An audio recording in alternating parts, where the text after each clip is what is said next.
beautiful Guyana with wonderful people all over this country. She is a beautiful Guyana will become the next Dubai, and we, the citizens of Guyana, are super excited to benefit from our homeland the same way the citizens of Dubai benefit from theirs. This is what life is like for citizens from the Emirate of Dubai. Guyana will become the next Dubai. With wonderful people all over this country. She is a beautiful Guyana. So welcome to another edition of Globespan 24x7, known and operated by Vishnu with Devin Bisram as our technical operator for tonight's discussion. Wednesday, April 5th. Today happens to be a very auspicious day for Hindus. It is also an auspicious day for Muslims as well as for Christians. Tonight is Hanuman Jayanti, which is the appearance of one of the gods of the Hindus. And it is the fasting period or Lent, still, I think it is Lent for Christians.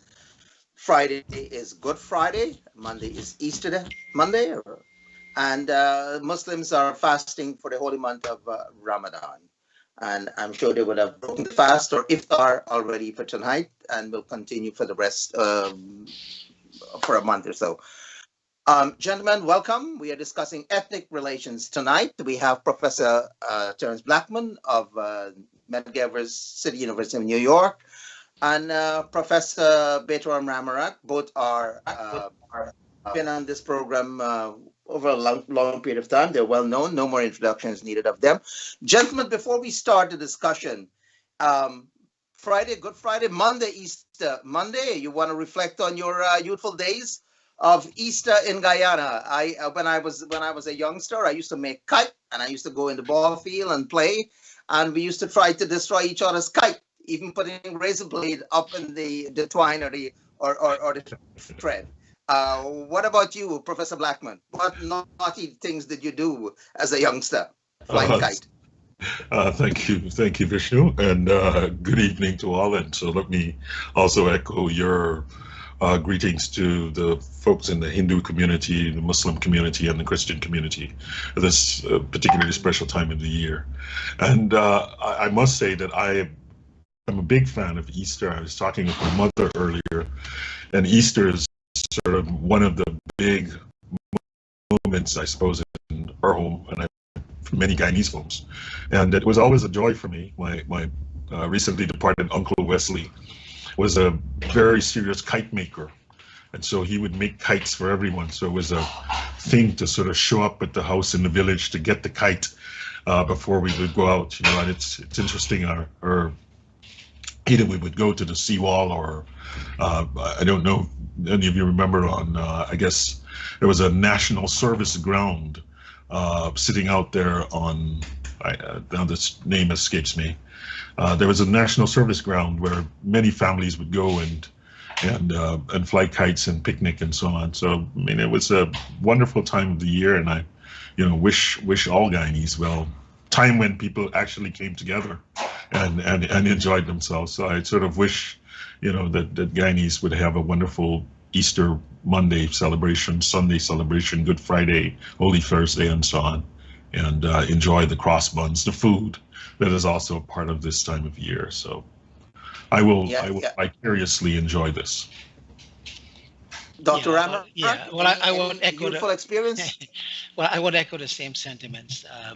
And happy Religious Day to the three religious groups that recognize, you know, these celebrations here. They obviously coincide. But speaking of kites, you know, making and flying kites was exciting. But there was also the part about Easter where somebody's kite, as we say, would cut. And we would see it coming down, and most of the time that would be a better kite than the one I was making. So there's always a challenge to go out and look for those kites, right? So those were fun days for all of us. Certainly we remember those times, and so Easter and kite flying. When we talk about kite flying, you mentioned trying to cut the other person's twine. It's a big sport in places like Afghanistan. I believe there was a book called Kite Flying, where that's a huge competition. But for us, obviously making flying kites, and I think kites have changed over the years, from the type that we used to make.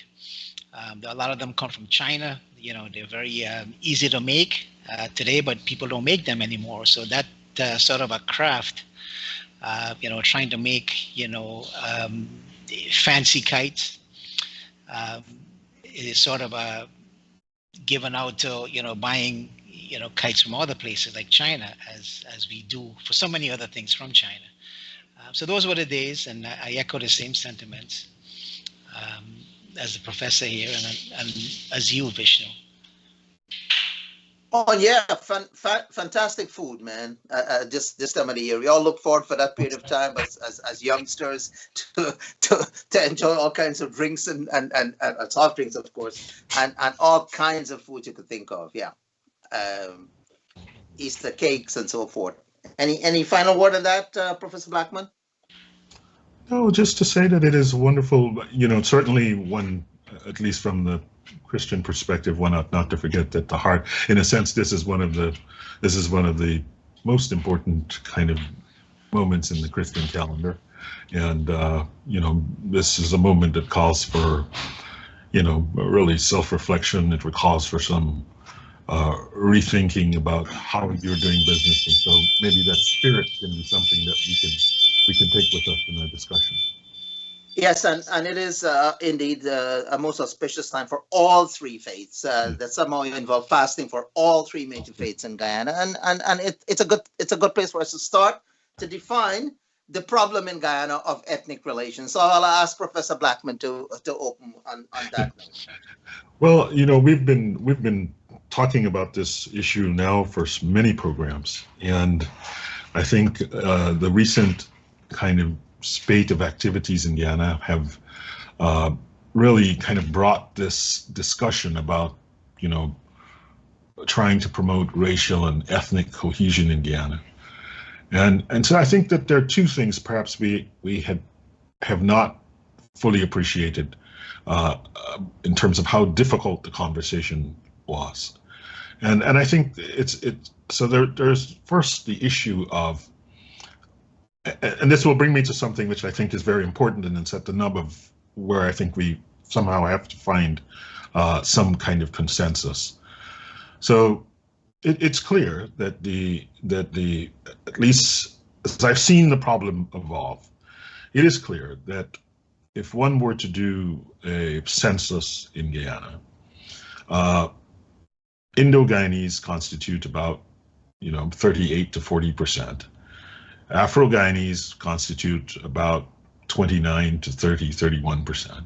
And so these two large groups are not exactly in the majority. They can't win it all by themselves, but one is larger than the other and is more likely to win the numerical race. And so what has happened is that, and we're not going to relitigate all of the various ways in which one party has tried to kind of manage this kind of ethnic concentration as at the level of the actual electorate. And I'll just speak now to where we are. So where I see us being here in 2023 is that there has always been some understanding about the question of, if one has a vote and the largest number of votes win, then am I able to win this game at all? And I think some people have taken the view that they can't win this game, and if you can't win this game, then you sort of somehow have to play some other game, and that other game is in a way being entwined with questions about the dignity of Afro-Guyanese and the as some might put it, oppression in the society, and so on. I think what I want to do is I think this is where we really have to explore, the value of democracy in the context of Guyana, and the value of that democracy in which we actually count the votes and the party with the most votes wins. I think, I've reflected on this. Permit me just a bit more. I've reflected on this. I've worked for 30 years at Medgar Evers College here in the City University of New York. Some of your listeners might be aware of who Medgar Evers was, but Medgar Evers was a civil rights leader. He was head of the NAACP, branch of the NAACP, but his clear objections were around questions of voting. I mean, the questions of African Americans being able to vote in parts of the Deep South, really contested. And so there is a strong sort of tradition that says that, voting and a democratic process is something that is essential to protecting the rights and the dignities of people who are outside of the mainstream. So it's something that I hope that so that we can do both of these things, that we can deal with the questions of both dignity, so to speak, in the polity, but also the very, very important thing, as I see it, of us having an electoral system that is democratically based. I think, I know that there, because of this question of, just the seeming intractability of the numbers, there seems to be a kind of seduction with somehow thinking about, are there other ways in which, as I've seen some people said, are there other ways to sort of quote share the corn? And I think these are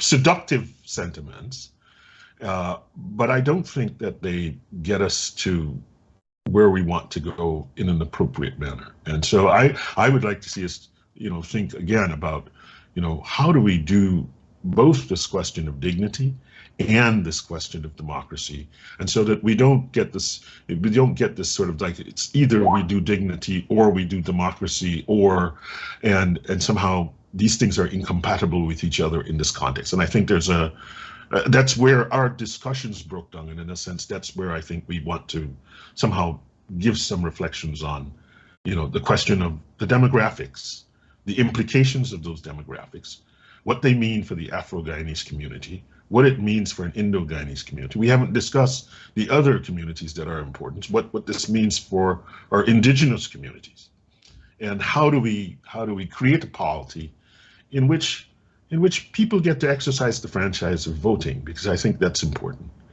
I mean, maybe in a future program we'll have someone who does not sort of agree with this question of voting, but I think for us, do agree that it is. So that's where I would start in this discussion. I know I was a bit long, but I wanted to get that. No, that's quite all right. I'm glad that's a good way to start. Dr. Ramharack, you want to comment, respond, answer? Well, those points. One of the things, yeah, I mean, we have been discussing this issue, for quite a while now, and I think from the information we had gotten for this program, we were hoping that Mr. Aubrey Norton, the opposition leader, would have been here with us tonight, but for whatever reason, the plans were changed last minute. And I say that because I think it's important for us to move from the academic or from the theoretical level, to talking about some things that are very specific in Guyana. So how do we, maintain, if the question is maintaining a democracy, and we include, concepts like elections, the question is, what does that really mean? And in a multi-ethnic society, what we are seeing, I think there are two trends that are taking place here. One is, I don't think young people today, and again, this is my sense from talking to people, really see this as a major challenge. There are issues like poverty, how do you distribute the wealth and so on, and trying to meet the everyday challenges of life in Guyana. And I think those are germane issues that people are concerned about. I'm not saying they don't care about democracy and so on. So I would say there is that group of people, and I think for younger people, their perception is a little different from the older generation. So among the older folks, there is that sort of an institutional history. There's a baggage that, we can't leave behind. People would always say, look, well, that's in the past, leave it behind us. But in reality, the history of our experience is really what defined us today. So you have, aside from that younger population that may be seeing things differently, you have an older population that, in a sense, uses that historical past to define who we should be today. So therefore, we have issues like, what is the concept of democracy? What does that mean? What is the meaning of elections?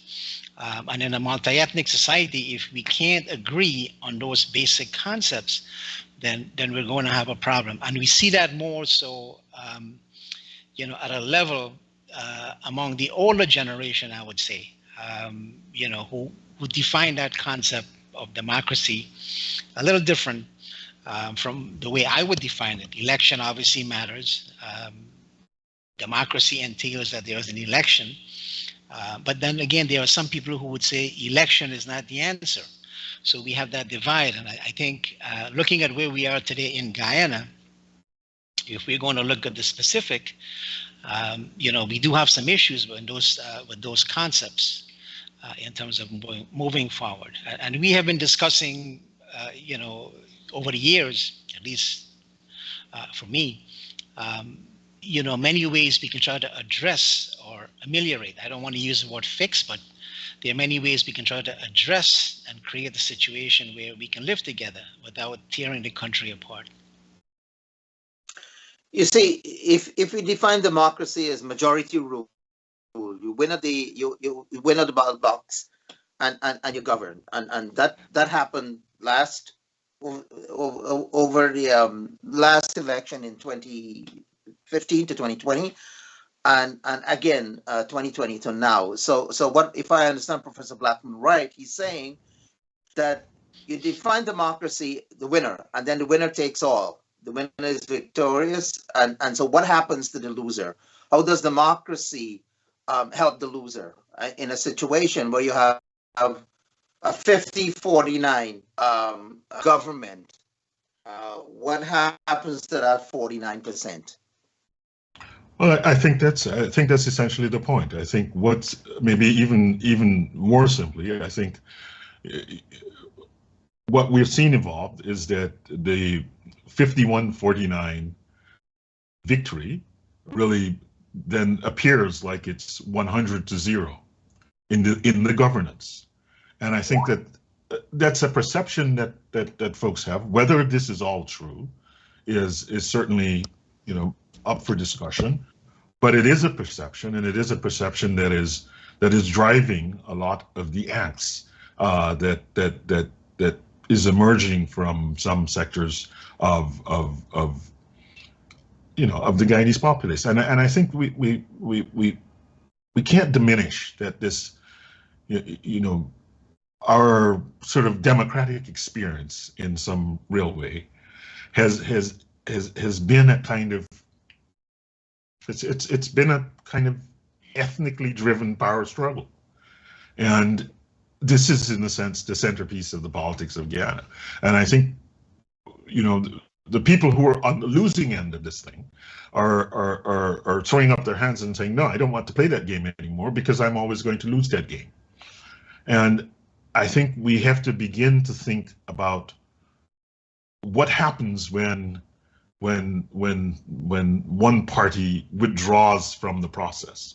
And I think that that's something to really consider, and for us to begin to think, how do we do this in a slightly different way? I remember reading once sort of, I think, a book or an article by the Desmond Thomas, who's involved in the electoral sort of reform efforts. And one of the things that he sort of argues in the book is sort of, in a way, our electoral system has not sort of delivered the kinds of changes in government, even when things are deteriorating, because we're so fixed in these poles, right? So, we go from, let's say for 55 years, 1964 to 2019, and we just have 2 changes of government. And so in a sense, this is something for us to consider. And from my perspective, I simply don't want us to, I think there is this seductive idea that says, well, if I can't win this game in the democratic sense, I don't want to play the democracy game again. And I think we should have some broad consensus in Ghana that the democracy game is precisely the game that we need to play. Be you a democratic socialist, be you, a free market capitalist. I think our political arrangements should always be arrangements that are democratic, where people count votes, and that determines where there's political representation among individuals and communities, and that determines how we form our government. I think that's an idea that we should agree on as a kind of value for the entire country. And what I've seen in some of the political discourse recently is that somehow this idea seems to be a bit in question. And, I would be interested in hearing Baytoram's thoughts in this regard. Okay, Dr. Baytoram. Okay, well, let's take this, make this, bring this to a realistic scenario. Obviously, we're talking about elections and democracy, but we have to recognize that there has been a change over the last few years. It's not a question where you have a majoritarian rule where one party wins and the other party can never win. The fact is, we've seen in 2015, you had an election, right? The opposition won the election. They were there for 5 years. And again, it was an election. It was a free election, a fair election, and they won. And they won because there were crossover votes. It didn't matter at that time that you had, Indians who were in the larger majority, but the fact remains that the opposition was able to garner crossover votes to be able to win that election. And they have had 5 years, right, coming to power in an election.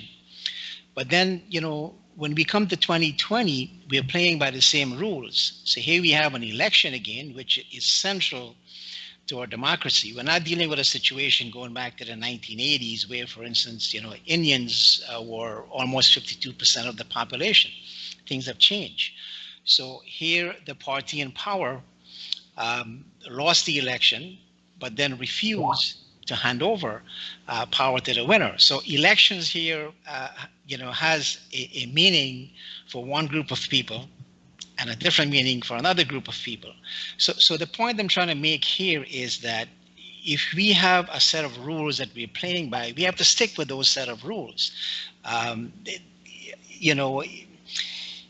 Because if election is a way to get into power, then that is what you need to do. And I think if the expectation is that election and winning votes will get you into power, into office, then you have to do things that will mobilize communities. In the 60s, the UF felt that one of the things they could do is to garner the Catholic votes or go after the Amerindian communities, and they did a pretty effective job at doing that. So what we see in Guyana today is we have a situation where that racial divide is being exploited, is being politicized, and you have people who lost the election, A, refuse to hand over power, and secondly, those who are not in power, so to speak, are now saying that, well, we can't wait. And again, we're looking at the events that's being played out in the last few weeks. You have an executive leader of a political party went on a canter in Buxton in the presence of an opposition leader, Mr. Norton.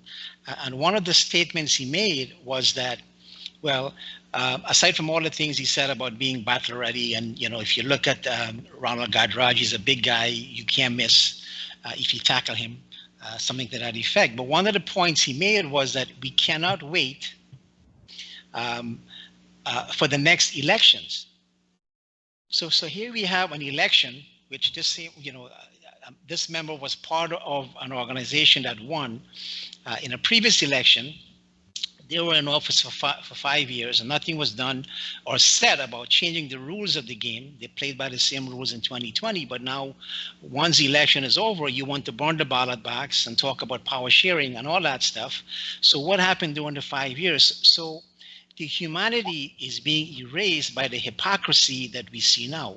And I want to make this other point, which I think ought to be made. It seems like there is a group of people out there in the opposition, again, based on the language that they're using. We talk about this whole notion of the apartheid state, the opposition leader, and again, I wish he was here. He has used the concept of economic apartheid in a presentation he made, organized by ACTA previously. But my point is this: there is a group of people who do not want to play by the rules of the game because they believe, and again, I'm speaking about a handful of Africans, and I would include Ogunsiyu in that group. I would include Burke in that group. And certainly, I would also include David Hines. And David, I know he's not here, but he has been on the show. And if he was here, I would say the same thing to him. The point is that that group really believes that given the historical fact that Black people came here first, they have humanized the cultural and the geographical landscape by moving millions of tons of dati to build this country. They believe that there is a God-given right that they should have the right to govern. And I see that being played out in many different ways. And again, going back, I mentioned before a presentation made by one of our most esteemed lawyer, Mr. Hughes, when he made a presentation saying that, well, when you look at all the groups, Africans came here first. That presentation has been erased. So to come back to the point I'm trying to make, is that election has consequences, but we also have to have people willing to play by the rules of the game. I had a letter that was published in Stabrick News a couple of days ago, where I made the point that when you look at people like, we talk about the father of the trade union movement, H.N. Critchlow, whose bronze statue is in front of the Parliament building. Now here's a person, obviously a great union leader. We're not taking that away from him. He started the ball rolling when he talked about, well, we need to have, people enfranchised. They need to be able to vote and so on, and be on the electoral roll. And that has been his lifetime of struggle, aside from building up the unions. But then when we got to the 1940s, here's Critchlow saying, well, because people like J.B. Singh, who were calling for a more expansive franchise to allow Indians to vote, he looked at the numbers that were playing out, and here's Critchlow now, taking a position, well, we can't really go that route. So therefore, he reversed his position because he felt that there would be more Indians on the voting roll, and that would, in a sense, threaten. Now, again, it's a natural feeling, but the point is, Critchlow made no suggestions in terms of how we can address that problem, but he felt comfortable defending his reverse position. And again, we come back to what Ogunsiyu has says about we can't wait for the elections. We go back to what Hines has been preaching in his show, elections, and he told us, and I think the professor was here on that show, that it's not about elections for him. Elections are not important. So we have that, that discord. We don't have that level of arrangement or that understanding.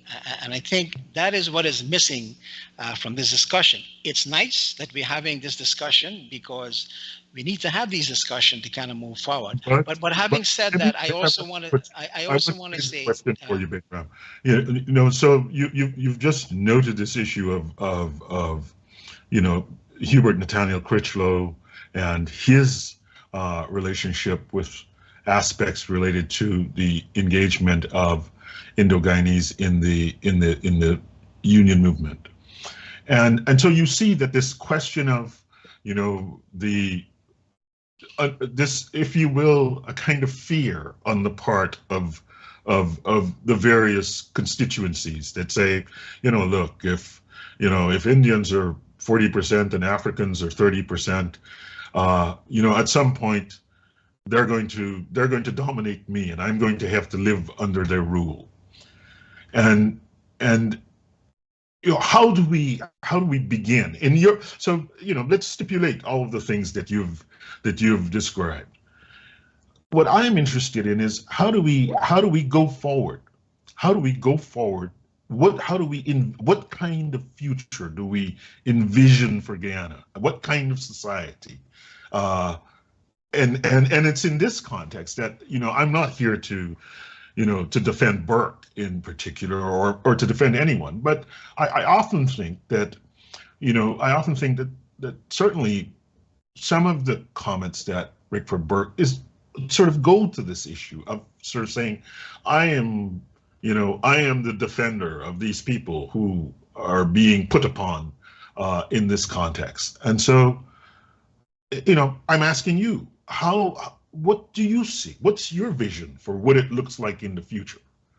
So that we can begin to kind of orient ourselves there rather than to, relitigate all of the issues. We can kind of get a list of like every, place where we've had sort of ethnic conflict, right? And more riots, suspension of the Constitution, PPP split, PPP purge, political violence, ethnic, Rupununi, we can make a list of all of those things that are not bad.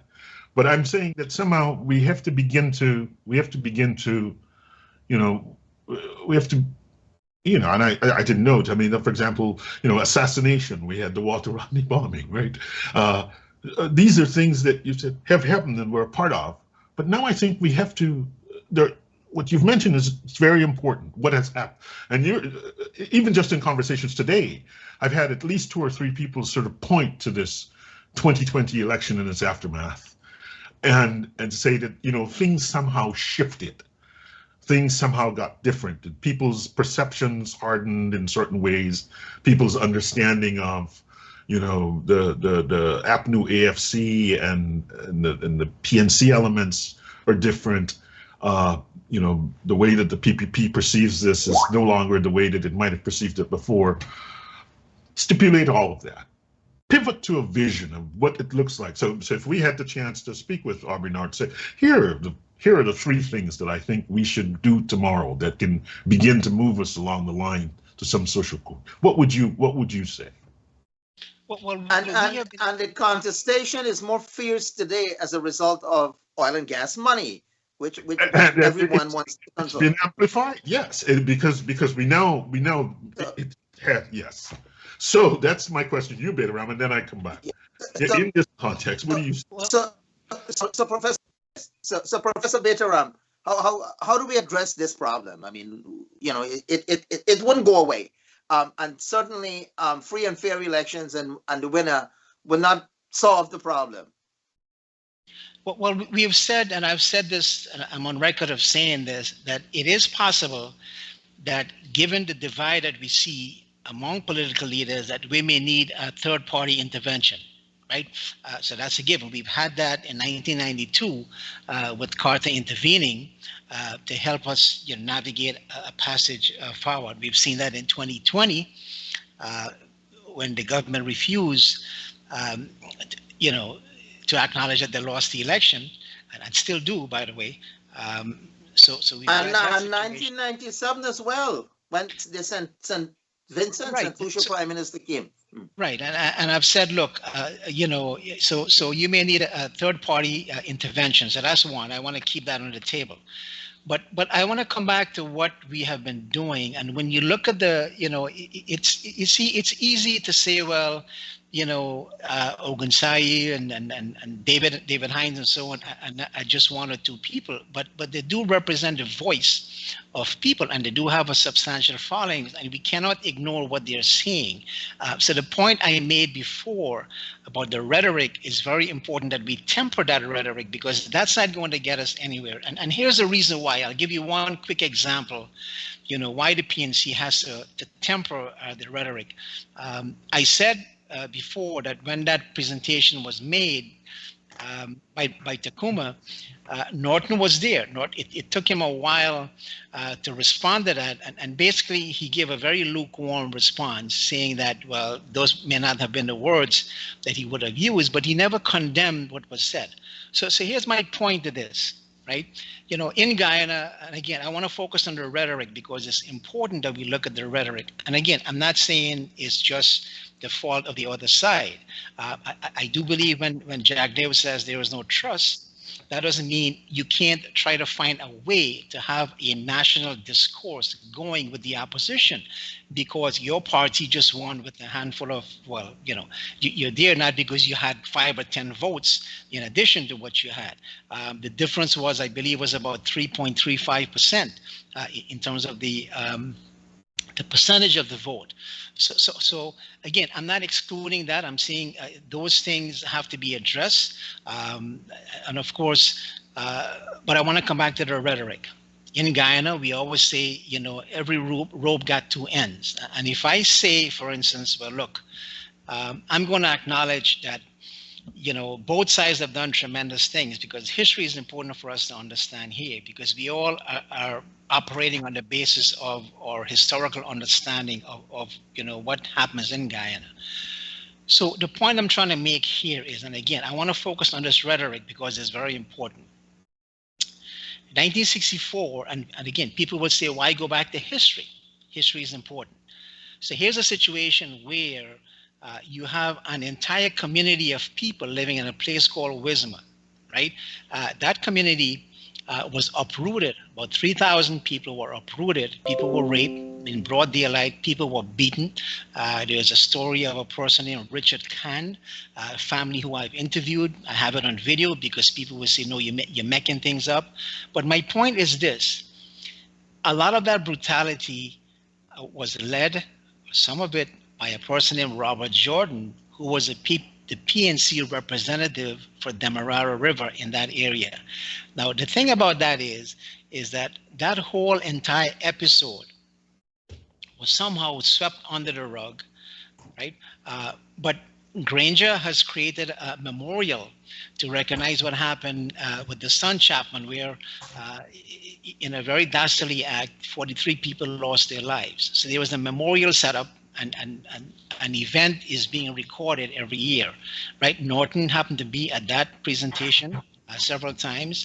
My point is this: when you acknowledge, and your rhetoric is about one side, and you're not acknowledging that there was a place called the Valley of Tears, where a number of Indians were beaten, bludgeoned to death, and you just totally ignore that event, and you change the name to Victory Valley, and you sort of whitewash and forget about that event, and you now focus on what is your experience, you're not taking into consideration that you're living in a very multi-ethnic society. So fast forward now to what we have in, 60 years later. Here's Takuma talking about, well, a kith and kin have the guns and you can turn them on and it will be a quick victory.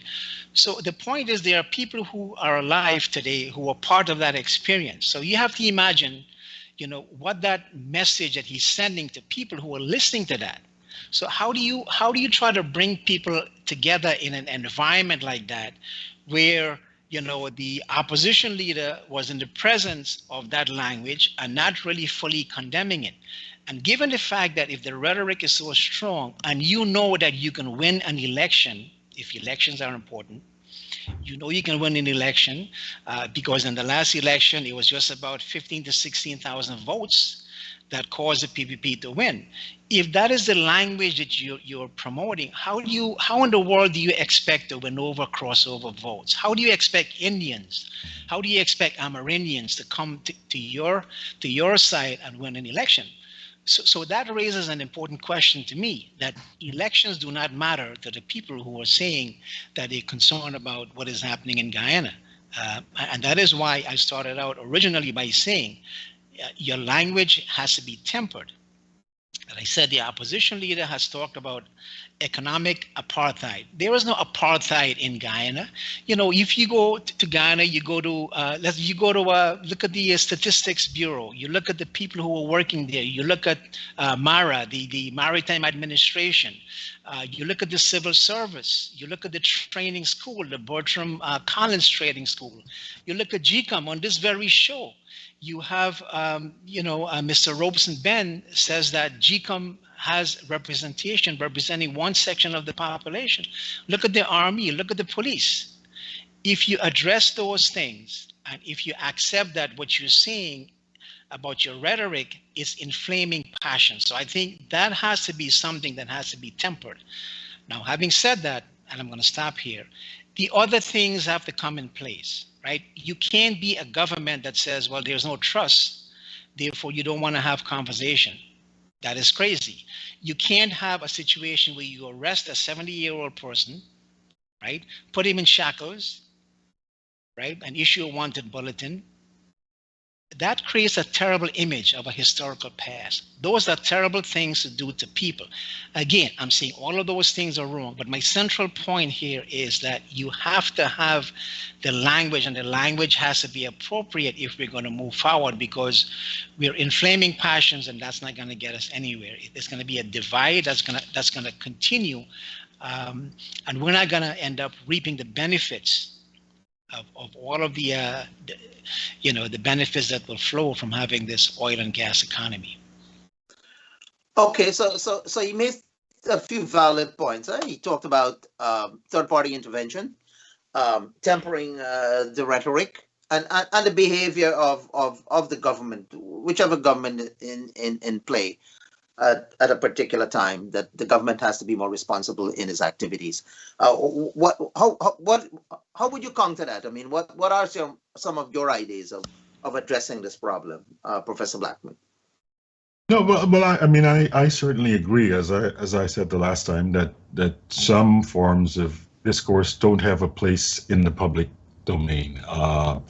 And actually, I want to address, one issue which Baytoram just raised. It's this idea of, kind of the elder brother privilege, that, he sort of asserted that, there are some, Afro-Guyanese who believe that because, their ancestors came to Guyana first and involved in were the enslaved who came to Guyana and involved in building aspects of the country long before other ethnic racial groups emerged, that somehow this gives them some special privilege in relation to governing the country. I don't think that that's true. I don't think that that's a sentiment. Again, I think that that's another sentiment which should not be a part of our public discourse. That's not a political position of, as far as I know, the new AFC or the WPA or any one of these organizations. And so I think when you put that there, it sort of creates a kind of red herring that moves to amplify these tensions that exist between the groups. Because essentially what you're saying is that, there are some people there who will never, ever acquiesce in a democratic polity to a country that is led by an Indo-Guyanese. So I wanted to note that, because that's an important piece. But I also think that I agree with Baytoram in the sense that we're going to have to need.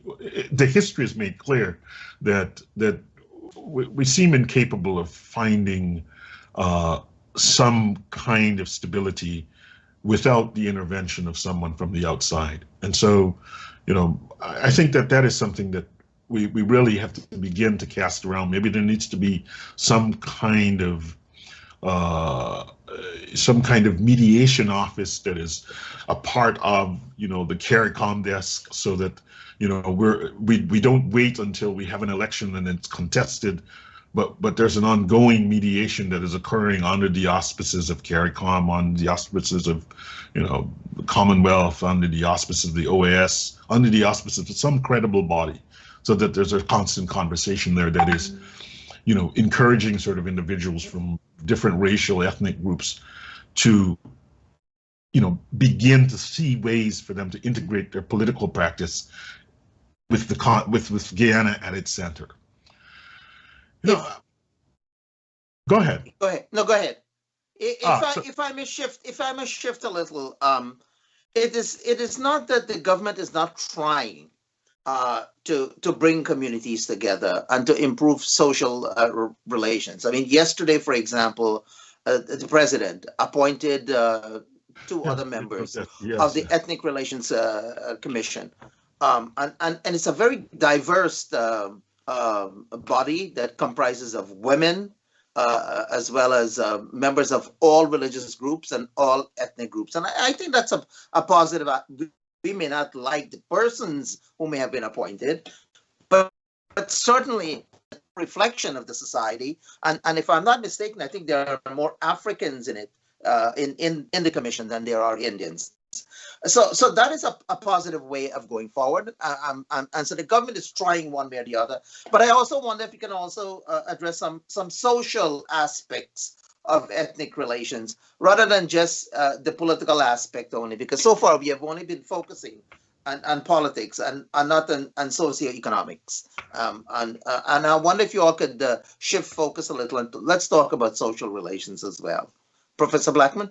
Well, I mean, I think that's at the heart of it. I mean, if you're thinking, I mean, many of us have been, trying to articulate this issue of the need to promote some kind of diversity and inclusion in all aspects of the society. So thinking about what this means in the context of workplaces, thinking about what it means in the context of schools, in the context of public institutions. In the previous program, we had the attorney Timothy Jonas talk about the questions of how various boards are constituted, and trying to look for some representation across the various boards.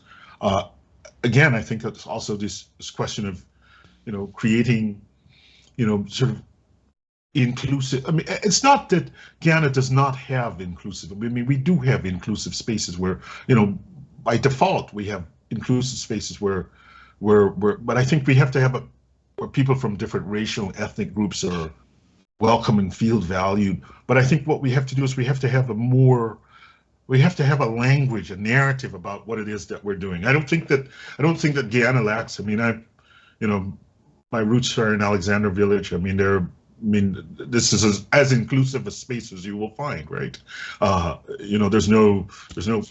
What's an issue though is that even though we're inclusive in a proximal sense, in our thinking about the world and our thinking about each other, we're not as inclusive as we need to be. And so this is something that we can be doing from an educational standpoint, to begin to think about how this gets woven into the fabric of our education, so that we're thinking on a consistent basis about a goal of bringing our society together, making our society more harmonious.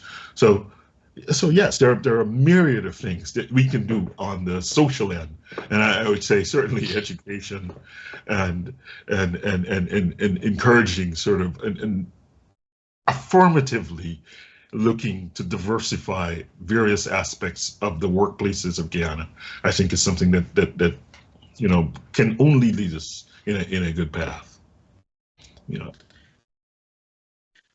People together for Holi, for Eid, for Easter, I mean, and again, like it started, as we started, you see, think of our Easter Day celebrations. I mean, they're very rarely, segregated Easter celebrations in Guyana, right?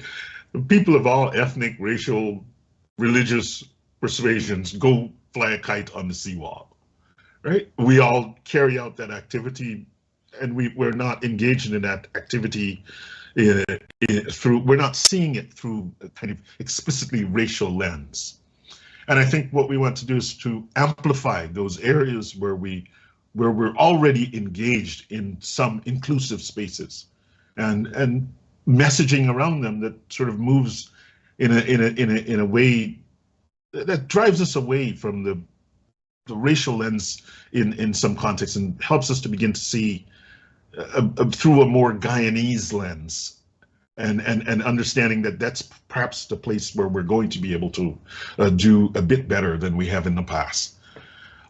Yeah, that's what I'll say now, and I'll listen and I'll come back. I feel like I'm dominating. Mr. Ramharack? I feel like I'm talking more than I should. Yeah. No, it's a learning for all of us. So no, I am also. What I mean is that, again, this is just this question of dialogue where we have, people from different racial, ethnic groups engaged in open, respectful dialogue about their experiences, their perspectives, their concerns. That's what we're engaged in here.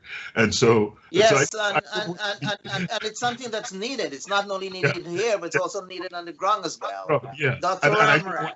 I don't want to be the person that's just talking over it all of the time, if you understand what I mean. So obviously, but it does come down to, the politics of it, because it's the politicians who have to make these decisions, right?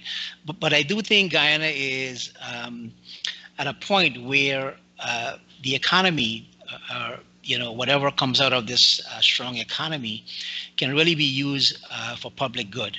And I think you're seeing signs of that.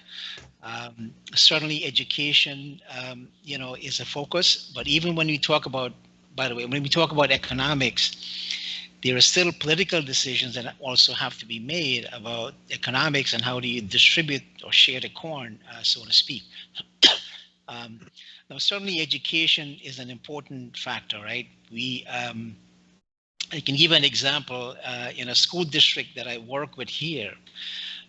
One of the things we noticed as parents was that much of the administration and much of the staff, were whites. The population was primarily Asians, Chinese and Indians and so on, right?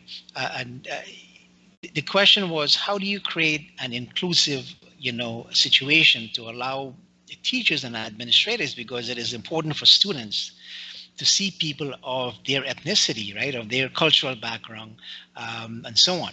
So let's see if you're addressing something that has to do with, Diwali, or and a student stays home, you should have somebody in that building who can understand the reason behind that. So we push for something called a multicultural policy. So what this district has done is they've adopted this policy so that every time there's a hiring being done, you're not looking at quotas, but you're looking to recruit people, from different backgrounds. Now, you're not trying to sacrifice, skills and education and merit, but you want to create an inclusive environment. So when hiring is being done, since this district has adopted a multicultural policy across the board, whether they are hiring, people to clean the buildings, or they're hiring teaching staff or administrators, that policy is there, and they try their best to recruit.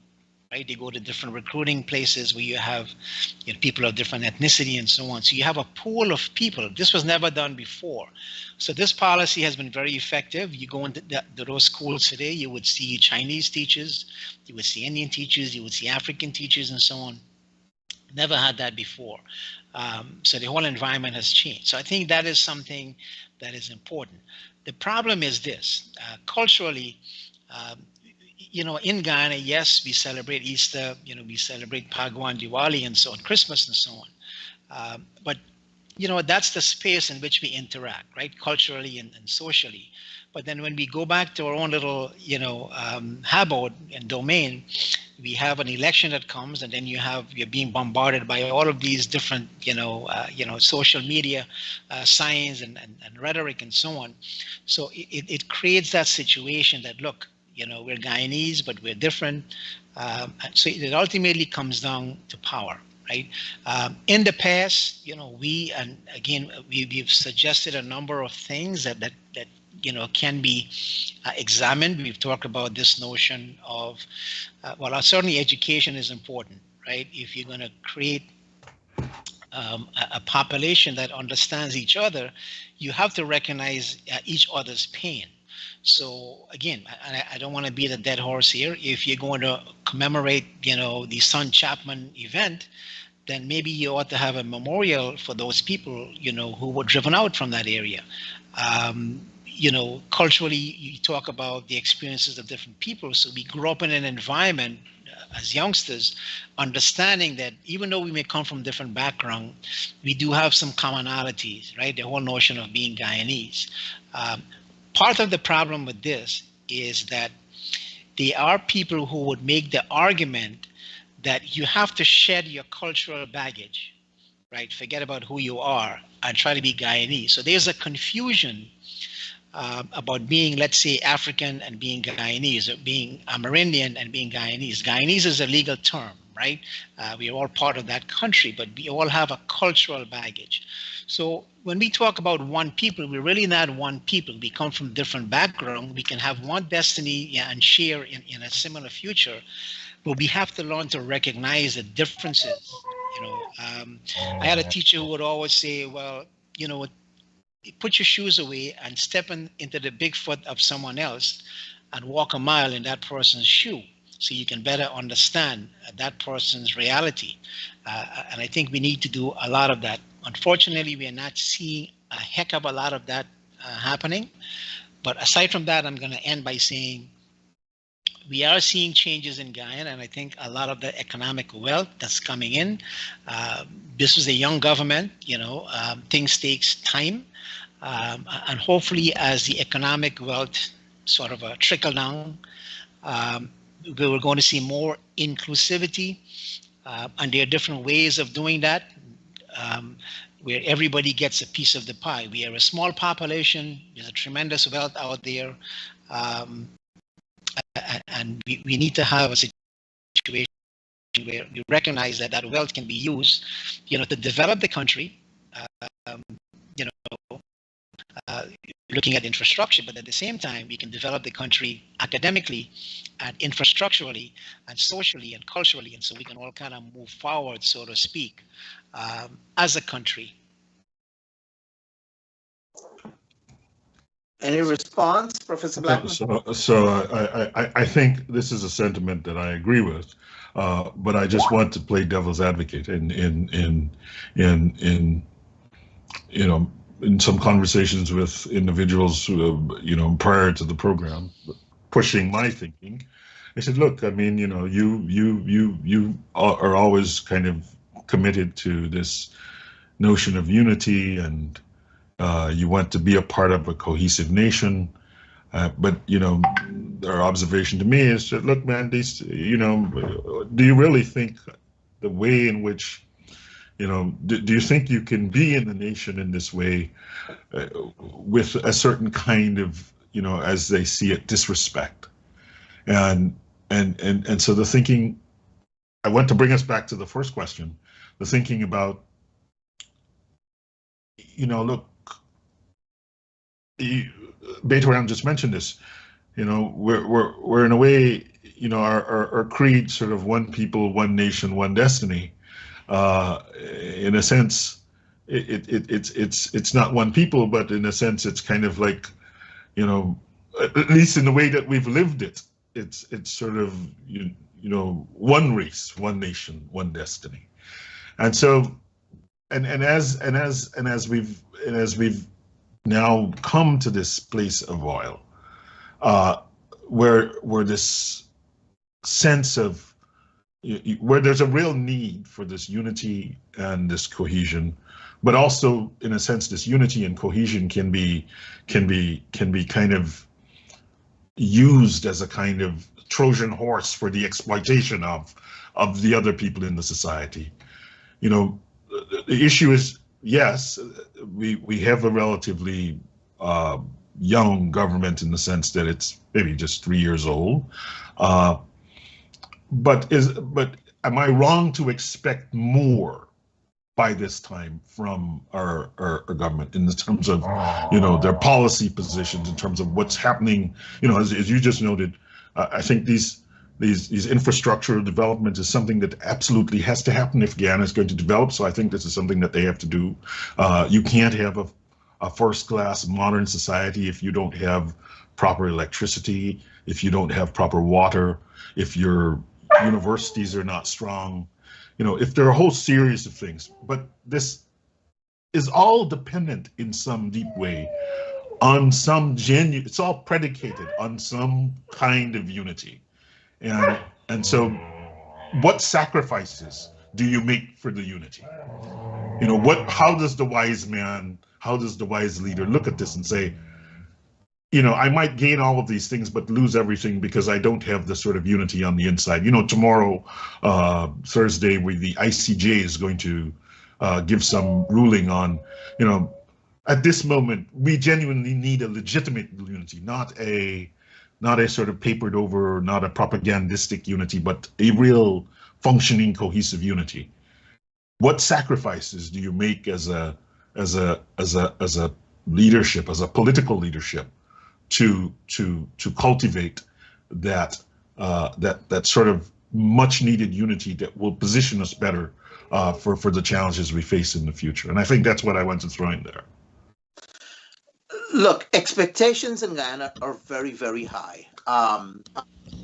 For this government here, even some of its supporters are somewhat dissatisfied. Not a whole lot, but some of them are dissatisfied. They feel more should be done as well, just like you and me and everyone else. But as Dr. Ramharack pointed out, it is a relatively young government. It takes time to achieve many of the goals and objectives, and as well as for national quote unquote unity, whatever that means. But certainly, I think an effort is being made to have an inclusive government. Look, you will never have national unity in the country. I don't think you will ever have. You haven't had it for 200 years. I don't think you will have it now. Even in this country, we have seen that we don't really have national unity on everything, but certainly as a people of who we are, what we stand for, there is unity.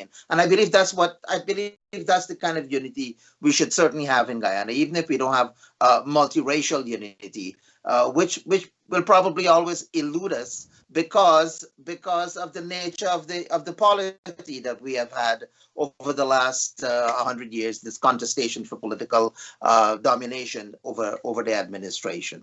Dr. Ramharack? Well, a couple of things. First and foremost, I think, as I said before, this is a process, right? But it doesn't preclude you from having discussion. And I think, as I said before, the discussion or the national dialogue is missing. And I think that has to play a role. That has to come in. And I think that's one of the key point of disagreement here with the opposition. But again, the rhetoric has to play a role here.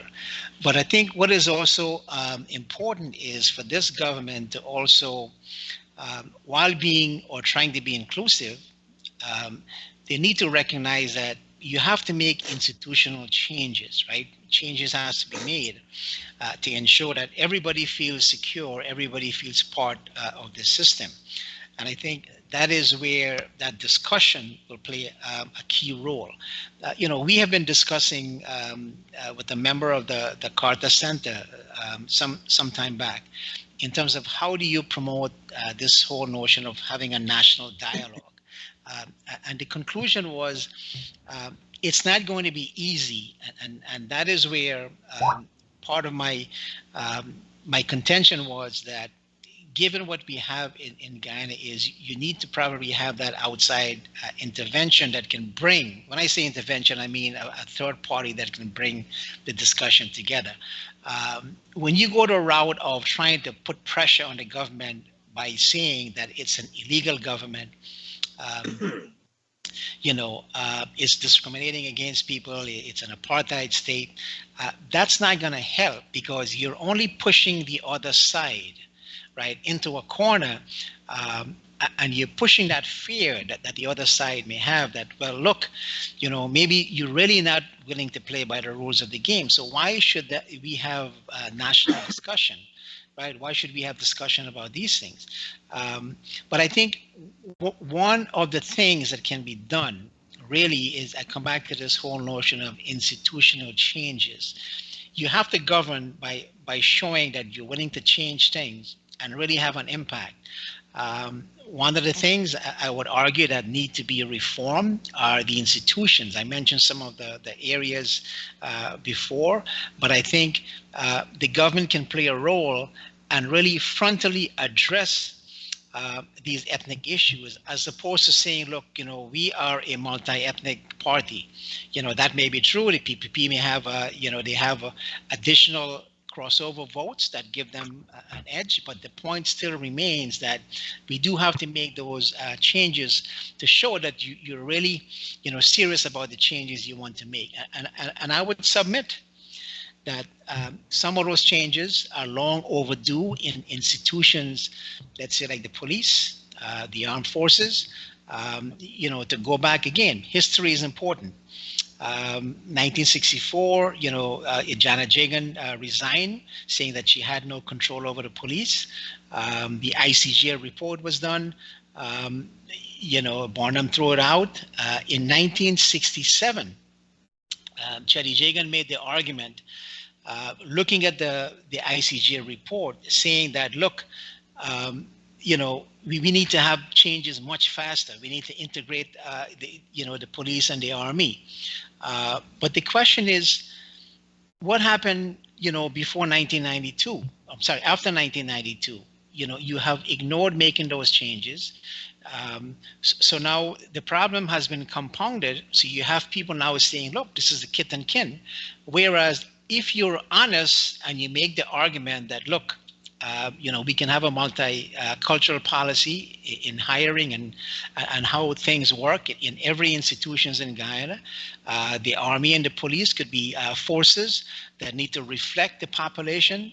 Right now in the United States, one of the big arguments that Africans are making is that the community police should reflect, the makeup of the population, the community, right? So that's a crucial thing, because I don't for a minute believe that the army and the police, so primarily Africans, they should not bear the brunt of securing and defend the country. I think the Amerindians and Indians also have a role to play in defending the country, and it would also promote this whole notion of ethnic balance. And certainly it will eliminate, instances of having Takuma making, similar statements as he made. So institutional changes have to be there, and again, not just in the military, but in all social aspect. And I think that will go a long way, towards showing that you really seriously, would like to make changes. And we have also said in the past that one of the things you can do, because you look at the last few years, we constantly hear the argument that there's discrimination and so on. One of the things that we have called for or asked for is something called an ethnic impact statement, where, when the government, comes up with a policy and then allocate resources, whether it's in housing or, government scholarships or whatever the case may be, have a core committee, an advisory committee made up, and I think the professor alluded to this, where you have members of different community playing a role in that advisory committee. And also, in addition to that, look at those policies after they're implemented and see the impact. Is it benefiting one community more than the other? And if that's the case, then you revise the policy, right? And you try to make it a better policy in the future so that everybody have a stake. But we are not even close to doing something like that. And I think that's because, partly because the government feels that we're all Guyanese, again, this whole notion of Guyanese, and we should not make these distinctions. But the racial politics is there. It's not going to wither away. It's not going to disappear. So those would be some things I think, would be important for us to look at. So Dr. Ramharack says you need a national dialogue, and the Vice President Jagdeo said there can be no dialogue without trust. And Dr. Ramharack also said you need to reform institutions. So how do we overcome all of these issues? So I'm going to agree that we need a national dialogue, and that is something that there are a number of people who have experience in driving that kind of thing and can drive that.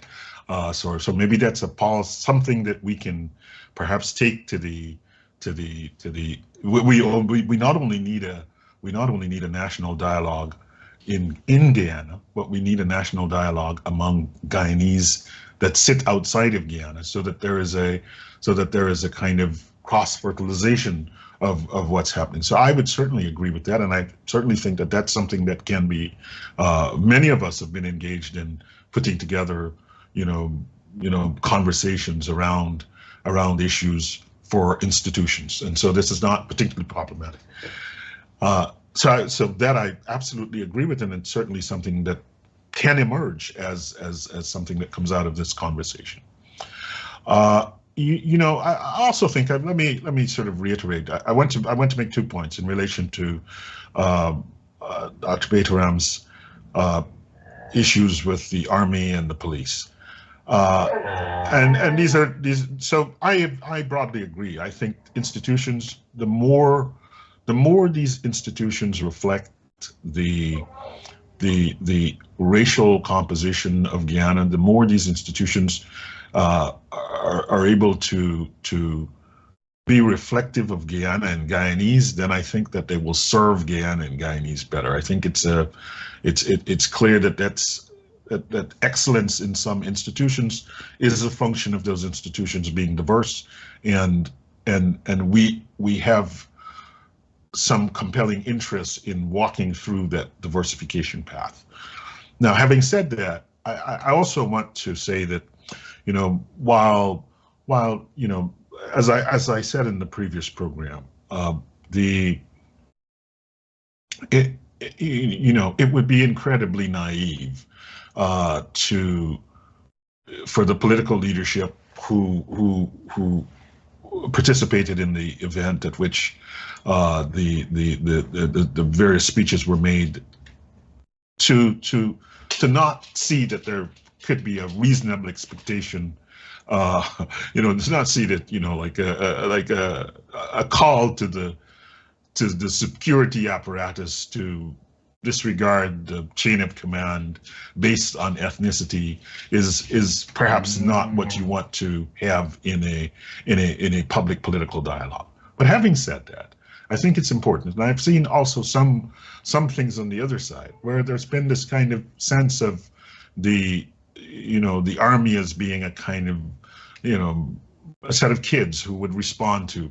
I mean, these are serious professionals who have served Guyana well for many, many, many years, and I think we also ought to, as we kind of go through this thing, understand that these are not kids who will, run and, pick up, an object of violence and act in some manner that is completely outside of the bounds of the kinds of things that they've been trained as professionals to do, right? So I think we should also be mindful of that, and to not perpetuate the view of the army as it's currently constituted as some kind of some force that is just, it's a professional force, it's a professional military force, and it's not just there as a kind of kith and kin, so to speak. And while I think those words were unfortunate in raising that, some of the responses have in a way diminished some of the quality of the military and the people who serve in Guyana's military, and by extension its police force. Okay, so But the problem is, it's not just Ogunsaya, Tacoma, Desmond Hoyt is also calling kith and kin. But here's the thing, the institutions of power should reflect right? It should reflect the entire population. And the army, the police are institutions of power. The civil service, yes, we do understand there's a historical evolution of how people gravitate towards these positions, right? This is one of the things that the PPP complained about in the past. When Janet Jagan, after the 1997 election, the protests that took place, and again, this goes back to Mr. Hoyt's claim about kit and kin. He knew exactly what he was saying, right? So the protests led to the PPP to cut back on 2 years of Janet Jagan's term, right? So those are institutions of power, and yes, they may be professionals, but the point is there was a reason why the ICJ had recommended bringing in recruits for a number of years. There was a reason why Chetty Jagan in 1967 says, the army need to be neutral. There was a reason why Mr. Barnum, and you read that book by George Dans, began to militarize the armed forces, the disciplinary forces, because that's where the power structure lies. There was a commission in which Granger and Rohr, Mr. Dev had submitted the argument that the army need to be professionalized, it needs to be modernized and also balanced. And in that discussion, one of the questions that Mr. Granger had asked is that, well, how do you propose to do that? Is it through, a quota system? And the response was that no, you can do it through attrition. But my point here is that you can't seem to rule out the function of the military. It is an important force. It is what kept Mr. Barnum in power, the police and the army. And the point I'm trying to make is that, yes, they may be professionalized and they may remain behind the barracks. But the point is, it should reflect the population in everything we do. And I'm saying that's across the board. And especially because those are institutions of power, it has to be reflected. And again, speaking from a historical, perspective, you're looking at the role of army in places where Indians, live. You're looking at whether it's Fiji or parts of Africa where they were driven out from. The military has played a very functional role, and they have in Guyana. Now they've done a pretty good job, putting down the rebellion in the Rupununi, right, and addressing problem in the New River Triangle and so. But I'm saying that that's all well and good, but it has to reflect the population, and the burden has to be shared, especially in the army, by all Guyanese. Right? No, I certainly agree with you in the sense that that ultimately one anticipates, one hopes that the military would reflect the population of Guyana, and it would be the case that all Guyanese share the burden of defending the borders of Guyana. But I think that, as we, the point I wanted to make was, look, what you've just described is part of the colonial legacy, right? These things are very much. I remember there's a paper by Perry Mars about ethnic politics and mediation and so on, and he goes back to, like the Afro-Guyanese participation in the security forces. And so I think like if I remember this correctly, like around about 1964, Afro-Guyanese were about 73% of the security forces, right? East Indians are only about 19% of the security forces at that point, right? So that's the historical structural dynamic that we're dealing with. And then the other point I wanted to sort of just draw clearly is to say, like, look, I don't think over the course of its history we've had situations in Guyana where the Guyana Defense Force has while people might fear this, the actual circumstances of the Guyana Defense Force acting in a manner other than normal to a particular ethnic community in Guyana is if there are many historical references for this that I don't know, I'd certainly be happy to be enlightened, but I don't think that there've been, insofar as I can think of, that there've been any incidences where the army has, destroyed an Indian community in Guyana. But they've supported the regime in power, an illegal regime which has continued to rig election. And of course, can't forget, it's not just the Indian population. Gregory Smith, who was, implicated in the assassination of Walter Rodney. So there are incidents there, and we can't ignore that. But the fact is, you can rig election for so many years, but you have to have the force that keep you in there illegally, and the army played that role, whether they were active or not. They supported the regime. I remember that picture with Barnum wearing his military uniform.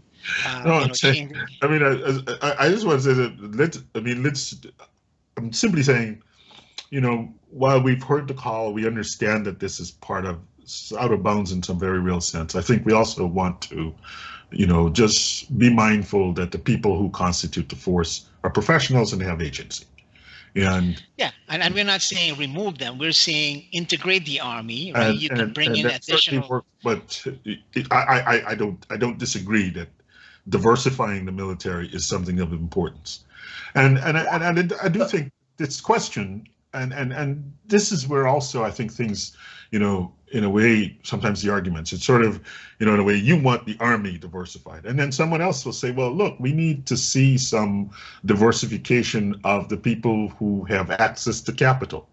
Right? Yeah. So if we we don't have a problem with that. One of our things I've said, if I can add on to the gentlemen, list. we are running out of time. So I was just wondering if you could just summarize. Affirmative action, it should be. Okay, so I'll finish up here. I mean, I too like Dr. Baytoram. I do believe in this kind of multiracial, multi-ethnic democracy for Guyana, and I think that this is the thing. This is the anchor that will forge a stable and a prosperous Guyana. You can't have a stable, prosperous Guyana if you don't have some understanding of its multiracial, multi-ethnic character. And so this is the challenge, and what we've just been discussing, I think, is part, how does multiracialism shape major national policies? So as we've been discussing about the infrastructure building, how does multiracialism play a role in ensuring that we get quality aesthetic, we get quality for the money that we put into building the roads, but we also get a kind of multiracial participation in that development? How does the multiracialism inform education? How does it inform housing? How does it inform our politics? And I think that this is really the challenge for Guyana, about how to integrate that, and that might mean a whole series of things. And I always tell people, I said, maybe, my hard, when will we see, and I'll pause here, when do we see an Amerindian leader of the Guyanese state? I think when we see an Amerindian leader of the Guyanese state, then I think we know we've committed the thing in the right way. Now, what do we need to do to get there? I think is the challenge that we have to really engage in a substantive way, so that our unity is not a paper unity, or cohesion is not just a talk cohesion, but it's actual cohesion at the level of these institutions that we've described, at the level of our education, at the level of our politics, that these things actually mean something substantive. And I'll end there. I think this is how we escape some of this fear that we seem to have of each other and the institutions that we at times control in the process. Dr. Ramharack? Well, in terms of Amerindian leadership, I think in more recent years, Mr. Schuman has sold his soul. I had some faith in him that he would be a legitimate representative of the Amerindian community, but he has lost his way. And I would leave it at that in terms of the Amerindian leadership. Now, I want to go back to what I said in my concluding remark. The rhetoric that we're seeing in Guyana today is dangerous. It's coming primarily from the opposition. When you look at these, social media, and it's not just a handful of people, it becomes even more dangerous when that rhetoric, translate into active participation by members who latch on to those extreme positions, right? And I think that's a problem because it now widens the gap between the two sides that ought to be meeting at the table to have discussion. I think the fact that we've had that 5 months of dramatic events, that alone has widened the gap, but now we have the additional problem with the rhetoric that we're seeing. So I come back to what I said before. I think for the opposition to really make a dent, we really need to have a serious opposition, and I do wish Mr. Norton could be that serious person, can create a very credible force, because we need to hold the feet of the government to the fire, right? Especially when you're looking at the media, you have what is it, $200 million that was cheated or seems to be cheated, by these oil companies from the Guyana coffers. And I think a serious opposition, a credible opposition, which can win election, can actually play a role in making life better for all of us by playing the role that they should be playing. But that's not going to happen unless the opposition really takes some serious steps to make inroads into capturing floating votes or crossover votes that they can actually win.